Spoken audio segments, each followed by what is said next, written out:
త్రాగుడుకు బానిసైన ఆ ఒక్క వ్యక్తి మారితే ఆ ఇల్లు పండగ పండగ పండగ స్టార్ట్ అయింది ఆ ఇంట్లో. ఏమండి, కోట్లకు పడగలెత్తిన కోటీశ్వరుణ్ణి ఒక్క తాగుబోతుని మార్చమనండి,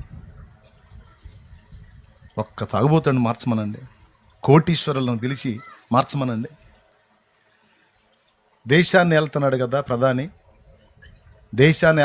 ప్రధాని, ప్రధాన్ని పిలిచి ఒక్క తాగుబోతుని మార్చమనండి. ఏం చేస్తాడు? మహా చేపిస్తే లోపలేపించి మందు తాగకుండా తన్నిస్తాడు.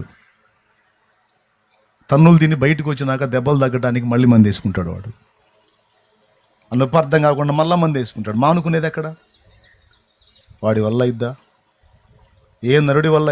తాగుడు మానుకోవటం వీడి వల్ల కాదు, తాగుడు మాన్పించటం ఆయన వల్ల కాదు. కానీ యేసుక్రీస్తు శుభవార్త ఒక చెవికి వెళ్తే, యేసయ్య నీ కోసం ప్రాణం పెట్టాడు, నిన్ను ప్రేమిస్తున్నాడు, ఆయన నీ జీవితాన్ని విప్లవాత్మకంగా మార్చాలని ఎదురు చూస్తున్నాడు, ఒక క్రొత్త జీవితాన్ని నీకు ఇవ్వడానికి ఇష్టపడుతున్నాడు, ఇదిగో యేసు నిన్నింత ప్రేమించాడు అనే మాట వాని గుండెల్లోకి వెళ్ళి ఆ గుండెను బద్దలు చేసి మార్చేస్తుంది. ఎవ్వరి బలవంతం లేదు. కొంతమంది అంటున్నారు బలవంతం మతం మార్పిడి, బలవంతం. నీ బొంద అని చెబుతున్నాను నేను. ఎవడురా బలవంతం పెట్టి మార్చేది? నేను మారాను రా నాయన, నేను మారాను. నేను ఒకప్పుడు విగ్రహారాధికుణ్ణి, నన్ను ఎవడో బలవంత పెట్టలా. క్రీస్తు ప్రేమ నన్ను బలవంత పెట్టింది. క్రీస్తు శిలువ త్యాగం, సత్యం నన్ను బలవంత పెట్టింది.